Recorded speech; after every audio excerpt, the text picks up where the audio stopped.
Morning, everyone. Let's talk about working with the Casey Samson team. The first thing is this. You got to think of the motivation that people have, okay? What's the realtor's motivation?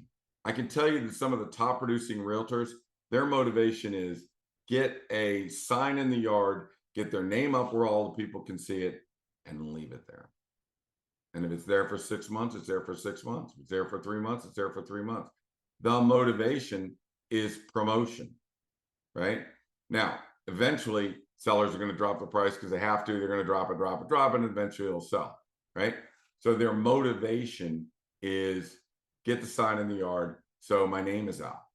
A big team has 30, 40, 50, 60 agents on that team. Do you know what those agents want? They want leads. So what is the motivation for a big team? Get a sign in the yard, get open houses. There's a house right down the street on a big team. House right down the street that is $300,000 overpriced and has an open house sign on it, and it's been on there for about 50 days. They don't even take it down. It just stays up there. And then every Saturday, every Sunday, they can do an open house, and that gets them clients. So what is the motivation for an individual agent? Exposure. What is the motivation for a big team? They want leads, and they need to have open houses for their people to do it. Now, neither one of those is good for the seller, right? Neither one of those are terrible things for a seller to go through, right?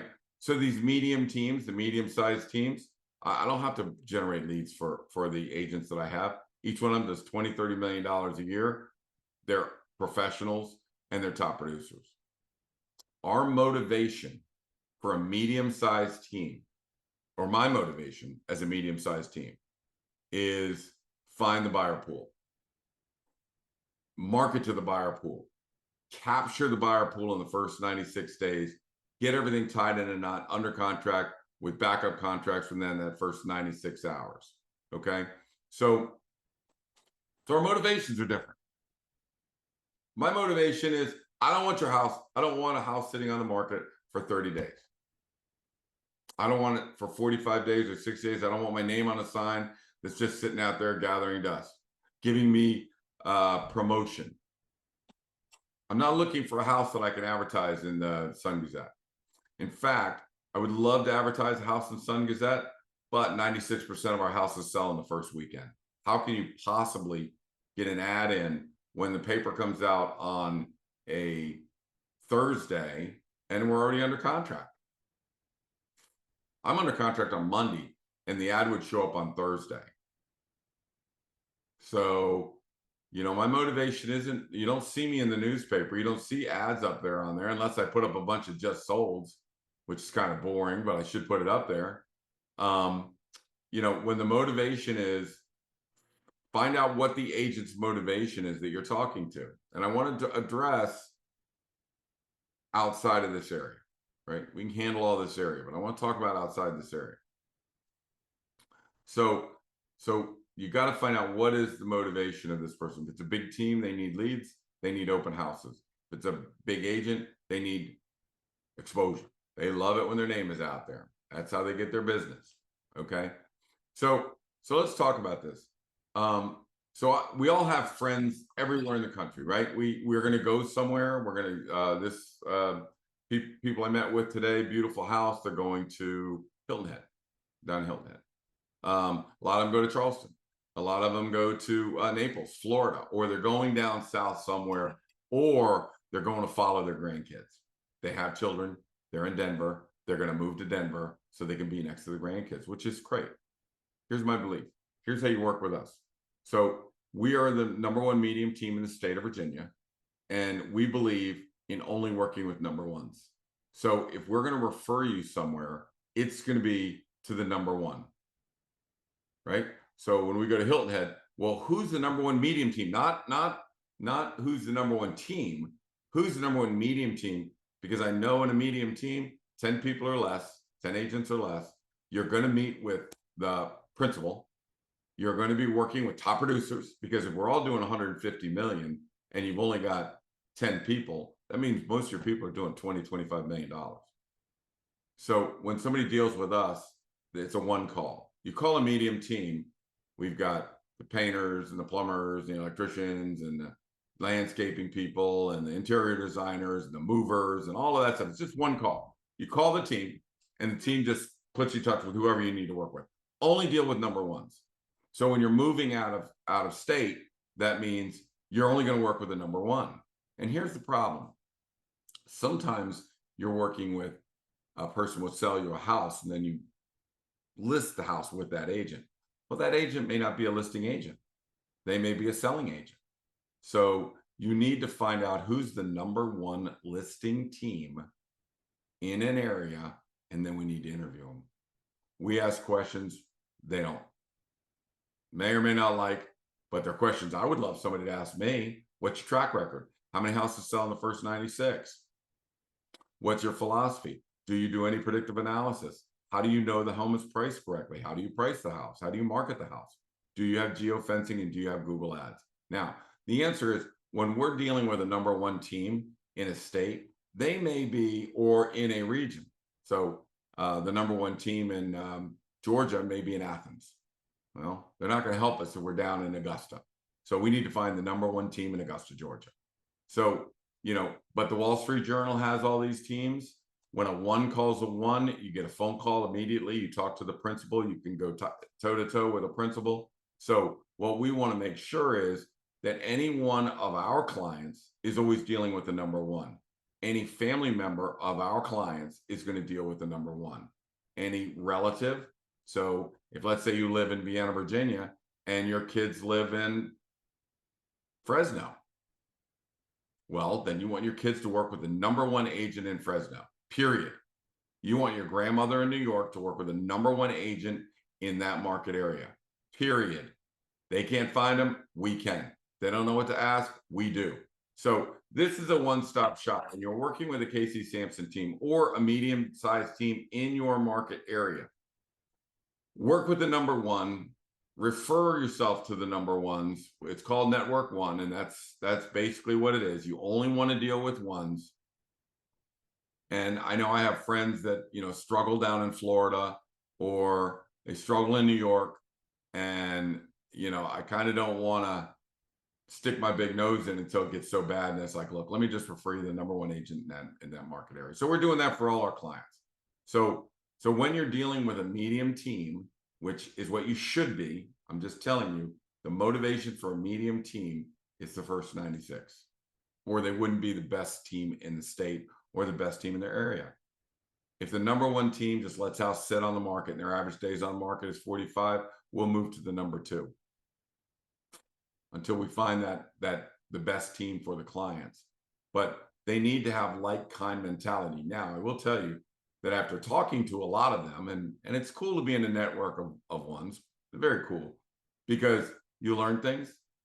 Sometimes in their market, it may not work the same way, but they come to the same conclusion. They come to the same success rate.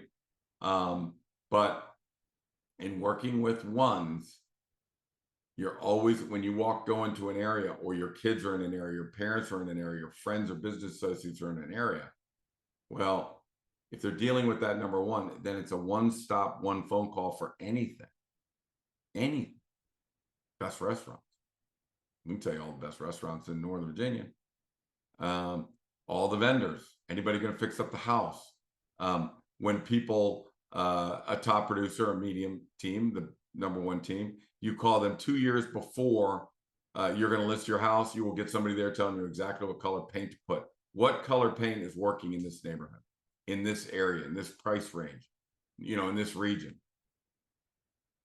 What works in that area? We're going to the number ones. That's who you're going to talk to. That's who you need to talk to. Don't talk to the biggest agent in the area.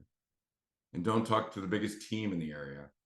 You're going to talk to the number one medium team, which packs a punch. And the cool thing about a medium team is we've got guys like Johnny G and Haymarket and Ferris Eways and Morgan and Colby and Pat and Kevin, and everybody's talking all the time, and they're feeding off of each other, and they're doing best practices with each other. It's very exciting. I got to tell you, it's very exciting to be a part of a team like that. And then, the staff, you've got good money to afford the top flight people that can handle all that stuff. So So that's why I'm a big advocate of the mediums. And I don't want a person trying to sell mom and dad's house in an area that agent is a selling agent, or that agent doesn't do a lot of business, or that team is a big team. They got involved with a big team and house been on the market for 60, 90, 120 days. Should not happen. Call us. We'll put them in touch. Network one. We'll get them referred into the right hands around the country. And I don't care where they are. I don't care where they're coming from or where they're going to. All right. Number ones is where you want to go. So in that case, I would look at a person in Texas. Let's say you're going to Dallas, Texas, and I talk to the number one team in Dallas, Texas. Say, show me your analytics for how you would price a house.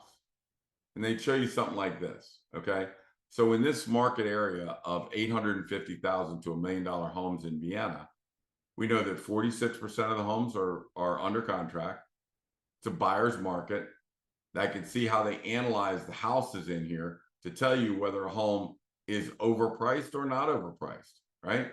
I'm looking at analytics like this. This shows the entire market of this, how many have closed, how many homes are coming soon, active. So this is the kind of granular homework that people need to do in order to analyze a market.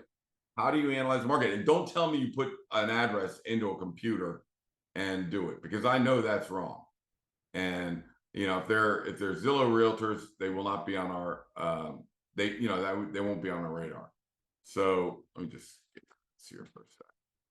So then when you go to number two, so this is, say, the 850 to $1 million range. Here is 1 million to 1.2 million. So a market, when somebody says, how is the market doing? Well, there was only a certain amount of active homes in one market, and there's a massive amount of active homes in another. This is remember that was 45. This is 61% of the homes are under market. This is not a buyer's market at that price range. It's a seller's market. So when somebody says, how is the market? You can look at it and say, well, what's your number? What's the price range? What's the town? What's the city? You have to analyze every market individually. So on this one, you've got 3 coming soons. Looks like you got about 6 actives, but look at all the pendings and under contracts, right? And I can tell you that some of these houses are just flat out overpriced, right? Some of them are just overpriced. Some of them have been look at how long they've all been sitting on the market, right? So if I'm coming on and I'm listing in this market, I'm looking at all of these under contracts and pendings, and I'm looking at 4 actives, 5 actives. All of them have been on the market for 40, 50, 60, 100 days. Are there any active homes on the market between 1 million and 1.25 in Vienna at this time? The answer is no. There is not one house that's on the market that's priced correctly. Look at the coming soon, Stormy Way. They're coming on at an assessed value of 152% of assessment. Look at what the homes, forget it, I'll figure out what I did wrong here. But look at the homes right now. The ones that have sold are 118% of assessment. So these two may be correctly priced. Basically, we've got to check the condition, but this isn't really something I'm worried about, right? So you have to analyze every individual market as they come and as you see them. Here's 1.25 to 1.5 million. Now remember, I do this for Haymarket. I do this on every house we list, every house, because you've got to know how many active homes am I competing against? Are these guys competitive? Well, look at all of them. Why are all these houses sitting on the market? Look at these ones that sold and pending. Look at how fast they go flying off the market, right? I don't count AC. AC is active with contingent. That usually means the home has a home sale contingency. And basically if you have a home to sell, you can't really contract for a home to buy with a home sale contingency. You can't really do that in the first week because everybody's competing for the house. See these? These are no contingencies. So, if you need to sell a house, then you got to wait until a house sits on the market for 27 days or 16 days or 83 days. Then go in and say, I'll give you this price, but I need to sell my other house. And the only people that are going to listen to that are homes that have been sitting around on the market. So to be honest with you, I don't even count those. I'm looking up here at the actives. They've all gone past their first 96 hours. This is still something, you know, to look at, but oh, this is mine. That's under contract. So yeah, the only one of ours that we have that I see there is just gone under contract on this list. So that will go down and go under contract 7 days. Great contract, great buyers. Yeah, get over list price and with no contingencies, and it was priced correctly. So anyways, each one of these markets is something you have to analyze. So when we go back to the conversation about who are these agents that you're referring to, and I'm talking to them, yeah, we're number one. These are some questions I have. Can you show me how you analyze the value of a house, price per square foot, percentage of assessment? What does the market look like? How many homes are under contract? How many homes are, you know, active? What does the competition look like in your area? And if they don't have good questions for that, then I'll move on to somebody else, right? But they pretty much do, because they are at a level, if they're doing $150 million a year in Dallas, Texas, and they have 10 agents or below, they're all badasses. They're all good, and they all know what they're doing. So, you know, I'm going to be a little tough, but I'm going to understand what you do may not be what I do, but it may work. But I want to know how you're going to price it. And I want to know how you're going to market it. I want to know how you have geofencing, right? So anyways, this is as well with the agents, you know, the Samson Properties agents. If you're referring things out, it should go into a network one. Don't refer these things out to just any old agent. You know, you got to do, there's a network of them, the network one, and they're the top in each market according to the Wall Street Journal, and that's what I can rely on. So, you know, that's kind of a look at the market. The market is still high, still a good seller's market. The people that are putting the houses on the market are making huge mistakes by overpricing them. They should not sit on the market. If you're going to work with the Casey Samson team and you're a Samson Properties agent, you need to call us sooner rather than later. At least we price the house for a lot of the teams on Samson Properties. So call us before there's an emergency, please. We'll help you out of one, but next time, hopefully you call us beforehand, because that's when we can catch a house before it goes on the market and find out whether that's in fact our number or not. And right now we're going into a very difficult market. And if you make a mistake in this market, you're going to pay for it and your family. So to protect your family, let's just make sure if they're outside of our market area, send them to us and we'll make sure they get hooked up with the right team in their market area, and we'll refer that out to them. Okay. Again, my name is Casey Samson. You've been looking for me at 703-508-2535 or Casey@CaseySamson.com. See you next Thursday at 10:30. Bye now.